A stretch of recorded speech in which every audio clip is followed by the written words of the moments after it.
it's rare to find female economists, one, and then female economists who also go fishing. But I have found two of them here at Camp Kotok in Maine. Amy Cutts, chief economist with Equifax, Megan Green, chief economist with John Hancock. Great to have you guys here. Yeah, Thank you. You do like fishing, right? I mean, it's kind of interesting, fishing. It's great. This is my first time. After 2 days now, it hasn't gotten old yet. But thank God I'm better at economics and economic forecasting than I am at fishing. How about you? Fishing better or economic forecasting?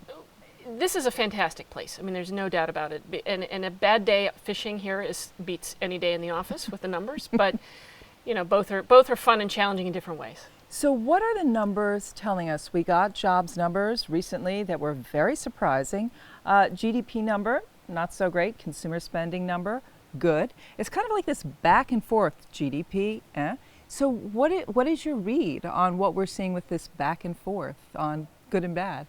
So in terms of the U.S. economy, I think that one thing that has been consistent is the strength of the U.S. consumer, which is, who is driving this recovery just as the consumer drives every recovery in the U.S. So the jobs data has looked fairly good, although the headline figure has been looking good.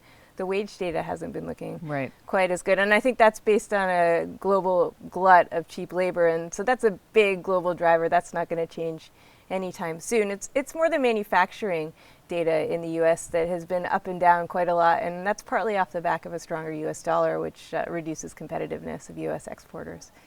Amy, is it bad that it's only the consumer driving the recovery and that businesses are struggling, some of them still? Yeah, and you'd like to see more business investment. You'd like to see stronger infrastructure. You'd like to see sort of the backbone of the economy growing stronger. And to play off a little bit about what you said about wages, at Equifax, we have a database of employer-provided wages, so we get to see the pay stubs. And in there, what I'm seeing is that highly qualified, very strong people in their fields are getting stolen from other employers and getting big bumps in wages. But existing employees are not getting protected by their companies. So they're being, they're being wooed away, but you've been there 10 years. It looks like wages are falling. It just means that those very highly competitive people are being wooed away. But that sort of, think back 2003, you come into the office, the phone was ringing off the hook, recruiters saying, do you know somebody? I'm looking. Nobody's calling. I'm not seeing the LinkedIn messages and all of that. So it really feels to me like this economy is growing, but it's like this giant cargo plane that can barely get off the ground, and it's still laboring to get some altitude. And so all the numbers are going in the right direction. God forbid it goes the wrong direction from that.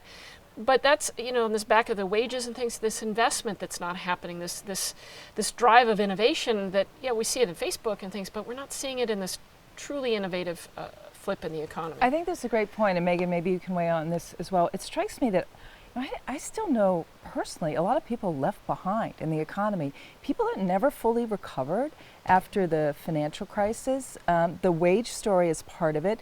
Maybe people are hanging on to a job and maybe their wages go up 1%, 2%, 3%, and that is celebratory when you look at the data. But why are people in some cases still being left behind or left out of a recovery if they're not in the three ideal fields? Yeah. So I think the answer is twofold. First, we're adding most of our jobs in low wage, low hour sectors. So if we're adding all our jobs kind of at or slightly above minimum wage, then people aren't getting much of a wage bump. The second reason, I think, is that we have central banks stepping in, trying to avoid the natural repricing that happens in business cycles. So they're stepping in with all of this liquidity, all of these extraordinary policies, and that's benefiting anybody who's actually sitting on assets, and that tends to be the higher echelons of society. The idea is it's supposed to trickle down through the rest of society, and that's just not happening at all. And so you do have monetary policy feeding into rising inequality in the U.S. and elsewhere. Rising inequality has been an issue that obviously has come up during the political campaign. So I want to ask you a question not entirely related to politics, but Amy, what is the number one most important economic item that should be on whoever the next president's agenda is? What's the most important thing that can be done to really grow the economy? So to me, the simple answer is student loans, but I don't want to think about it in the sort of Bernie Hillary projection, but the concept that only college is valuable and the rest of it is not valuable. I mean, if you've ever had a master plumber come to your house, one, you want them to do it right, and two, there are not very many of them, so they can demand a high wage. And so to think about where we might be investing our labor training resources, we don't need more people going to college in degrees that are not being sought by business people, right? So really business quality training and real skills needed in the economy. So when I think about that, the student loans and the push we made towards college has burdened a tremendous number of people with debt that's unproductive. And investment in human capital is only worthwhile if that capital is actually productive. And so I think there's a tremendous mismatch there. And then a second thing is that all the rewards are going to capital. Corporate profits and shareholders are doing very, very well in this economy. That kind of contributes to this inequality aspect of it because labor isn't getting their piece of that. And again, part of that is the ability to demand that wage, the competitive aspect. And Megan, your thought on, so like number one economic priority, like day two, this is what should be done.